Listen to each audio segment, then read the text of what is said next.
Vaizdo įraše tęsime 7 apokalipsės antspaudų pranašystės šifravimą ir šį kartą panagrinėsime 3 antspaudo tekstą. Ankstesniuose įrašuose aptarėme, kad kiekvieno antspaudo atvėrimas sutampa su pasauliniu įvykiu, kuris neabejotinai atkreips pasaulio gyventojų dėmesį. Įraše apie pirmąjį antspaudą sužinojome, kad jis buvo atvertas 2020 metais ir pažymėtas pasaulinė viruso pandemija. Manau, nereikia aiškinti, nes daugelis mano klausytojų ir taip žino, kad taip vadinama sveikatos krizė buvo tik eilinis padarų ritualas. Ir visas tas spektaklis su kaukėm ir skiepais buvo dirbtinai sukeltas tam, kad pasaulio scenoje būtų pristatytas pagrindinis apsireiškimo Jonui knygos veikėjas – Apolonas, kuris atėjus laikui ves žvėries karalystę Dievo rūstybės laikotarpiu. Kaip ir buvo tikėtasi, didžioji dauguma žemės gyventojų nesuprato šių įvykių prasmės. Todėl tapo ritualo subjektais, bet dalis atsibudo ir pradėjo į pasaulį žiūrėti naujomis akimis.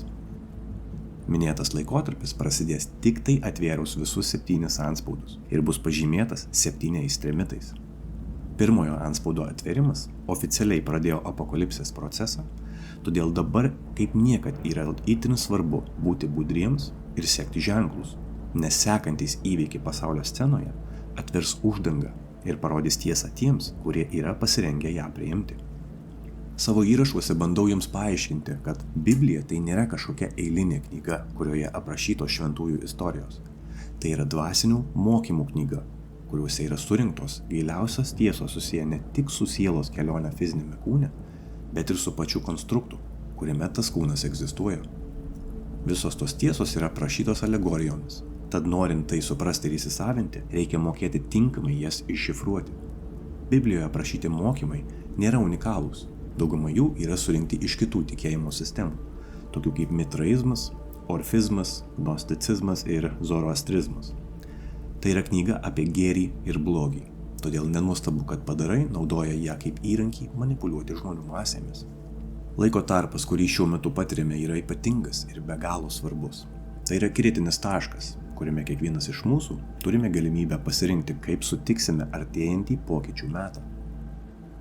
Po 2020 metų tapo akivaizdu, kad visame pasaulyje vyksta atbudimas. Vis daugiau ir daugiau žmonių pagaliau pradeda kvestionuoti nusistovėjusias realybės normas ir suvokti, kad fizinė realybė, kuri visą gyvenimą atrodė tokia tikroviška, iš tikrųjų veikia kaip filtras, kurį praėję mes galime pažinti tikrąjį save. Nors daugybė žmonių pasaulyje patiria dvasinį atbudimą, tai jokiais būdais negalima pavadinti masišku nubudimu. Didžioji dalis pasaulio gyventojų ir toliau renkasi gyventi ignoracijoje, jie renkasi nekreipti dėmesio į šiuos svarbius įvykius ir toliau dėvi rožinius akinius. Tai taip vadinamas kolektyvas, kuriuos šio konstrukto valdovas taip giliai užprogramavo, kad jie visiškai pamiršo, jog turi sugebėjimą rinktis ir patys būti savo asmeninės realybės kūrėjais. Jie pamiršo, kad jų asmenybė turi labai svarbų dvasinį aspektą ir už tai jie sumokės labai brangiai. Kad ir kaip bebūtų, nuo realybės pamažu krenta uždanga. Kiekvienas įvykis pasaulio scenoje vis labiau artina mus prie naujų sielos išbandymų. Išbandymų, kurie gali nulemti, kaip užbaigsime sekantį šios kosmiškos kelionės etapą. Apokalipsės laikotarpis tai nėra kažkas, ko reikėtų bijoti ar dėl to nerimauti. Priešingai, visi šie iš pirmo žvilgsnio žiaurūs ir slegiantys įvykiai yra skirti atbudinti žmoniją iš gilaus miego, į kurį jie paniro. Tai laiko tarpas skirtas mūsų išbandyti ir patikrinti mūsų tikėjimą, todėl nugalėti baimę ir įveikti nerimą yra raktas siekiant dvasinio pakilimo. Jeigu esate čia ir žiūrite šias laidas, tai jūs priklausote labai mažam procentui lietuvių, kuriems yra suteikta atsibudimo dovana. Kažkas norėjo, kad jūs pabustumėte, nes šis atsibudimas tikrai nebuvo suteiktas jums už jūsų nuopelnus. Vadinasi, kiekvienas iš jūsų turite pareigą dar labiau gilintis į save ir siekti suvokti, kokia yra viso to prasmė. Turbūt esate girdėję Biblijos ištrauką, kurioje yra rašoma: prašykite ir jums bus duota, ieškokite ir rasite, belskite ir jums bus atidaryta.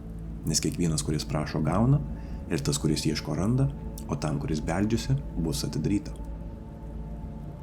Įraše apie antrąjį antspaudą minėjau, kad greitai prasidės kitas pasaulinio masto įvykis, kuris atbudins dar vieną bangą miegančių ir parodys dar daugiau tiesos tiems, kurie yra pasirengę ją žinoti. Iššifruotas tekstas leido mums suprasti, kad antrasis antspaudas, kuris atims iš žemės taiką, tai nebus tradicinis karas mūšio lauke, o greičiau daugybė mažų konfliktų skirtingose pasaulio vietose.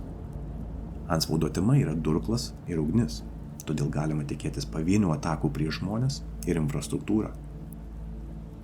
Šių įvykių centre bus musulmonai, kurie bus panaudoti kaip įrankis sukelti religinį konfliktą tarp musulmonų ir krikščionių. Penktosios kolonos grupuotės ir tokie tipai kaip Džordžas Sorošas ne šiaip savo praleido paskutinius 15 metų strategiškai išdėstydami musulmonų pabėgėlius visoje Europoje. Dauguma tų pabėgėlių yra karinio amžiaus vyrai, neturintys ką prarasti ir ieškantys prasmės gyvenime. Ir vos tik bus paskelbtas džihadas, jų gyvenimai taps labai prasmingais.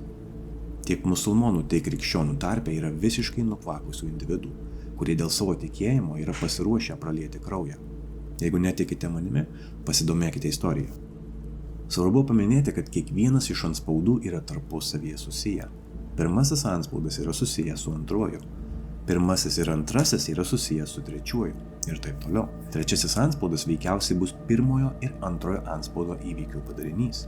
Remiantis senuoju graikų olimpiadų kalendoriumi, nustatėme, kad antspaudai bus atveriami kas 4 metai. Todėl trečiojo antspaudo laikas atitinka 2028 metus. Pagal izometrinę analizę, 2028 metai yra 2012 metų atspindys holografijoje.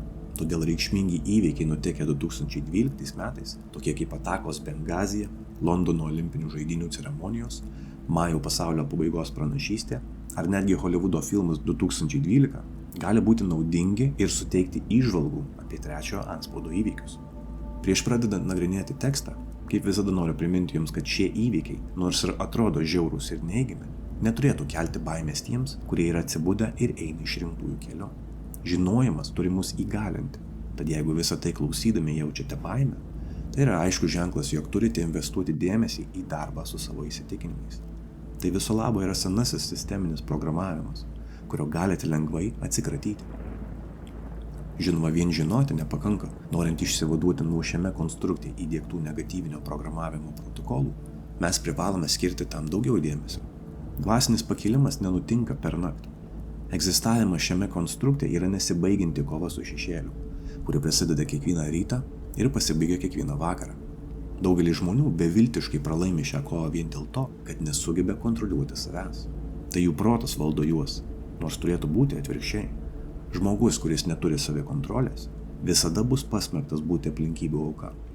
Atsiėmę savo proto kontrolę, jūs iš karto pastebėsite, kad gyvenimas staiga tapo kur kas skaidresnis ir lengvesnis, nes sąmoningumas įgalina žmogų. Kad mintis virstų materija, mes privalome išmokti naudoti savo protų kaip įrankiu, nes tai protas atsakingas už avataro fizinius veiksmus. Patikėk Viešpačiu visą savo širdimi ir nesiremk savo supratimu. Visuose savo keliuose pripažink jį ir jis nukreips tavo takus. Pasitikėjimas Viešpačiu tai pasitikėjimas Kūrėju, Dievu, Sutvėrėju, kaip be pavadintumėte aukštesnėje dvasią.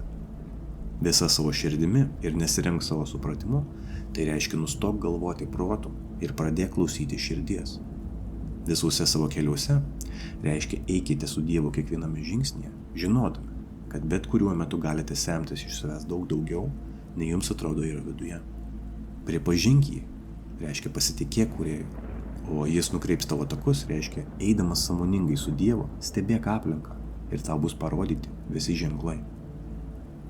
Juk tam ir atėjome į šį žaidimą, kad išmoktume paleisti baimės, prisirišimus ir kitus mums netarnaujančius konstruktus.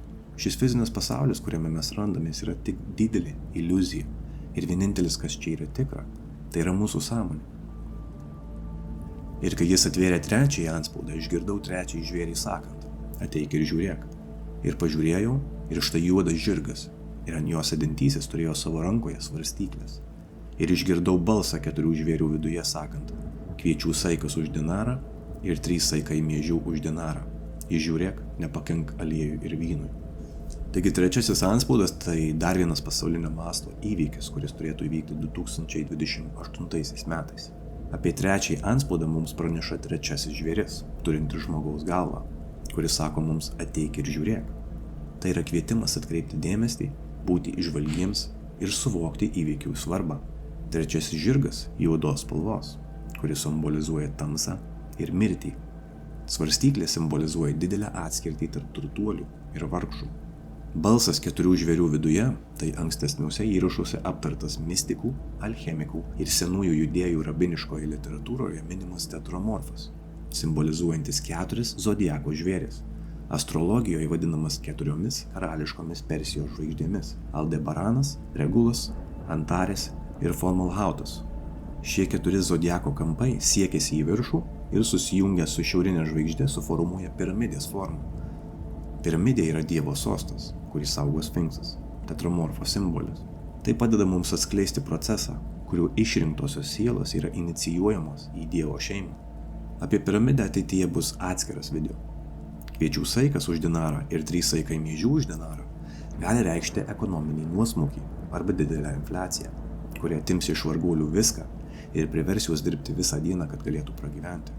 Visą dieną dirbantis žmogus nebesugebės išlaikyti didelės šeimos. Todėl dalis šeimų žlugs, nes žmonės paprasčiausiai nesugebės prasimaitinti. Pradės siausti maisto trūkumas ir badas. Nepakenk aliejui ir vynui. Aliejus ir vynas yra turtuolių maistas, todėl tikėtina, kad šis įvykis jų nepalies. Taigi apibendrinant, kaip matome iš teksto, tikėtina, kad trečiasis antspaudas bus susijęs su maisto trūkumu, kurį sukels išaugusi infliacija. Ketvirtasis antspaudas, kurį nagrinėsime sekančiame įraše, nurodo, kad pirmųjų 3 antspaudų kulminacija bus įvykis, kuris paveiks 1/4 žemės gyventojų. Todėl nėra priežasties panikuoti, nes tie 25% paveiktųjų bus kolektyvas. Likusieji 75% žmonių, nors ir nebus paveikti, bet stebės visą tai šoke ir negalės patikėti tuo, kas vyksta pasaulyje. Kol kas tiek žinome apie trečiąjį antspaudą, bėgant laiko įvykiai atskleis dar daugiau informacijos, kuria remiantis galėsime iššifruoti tolimesnius įvykius. Jeigu šis video jums patiko, galite paspausti patinka ir pasidalinti jų su kitais žmonėmis, kuriems ši informacija būtų naudinga. Taip pat, jeigu norite naujus įrašus išvysti pirmieji, kviečiu paremti kanalą ir prisijungti į mano uždarą Patreon bendruomenę, kurioje rasite ir daugiau niekur nepublikuotų vaizdo įrašų, straipsnių, dokumentų ir kitų įdomybių. Bet kokia parama yra labai reikalinga ir vertinama. Dėkoju, kad žiūrėjote ir iki kitų kartų.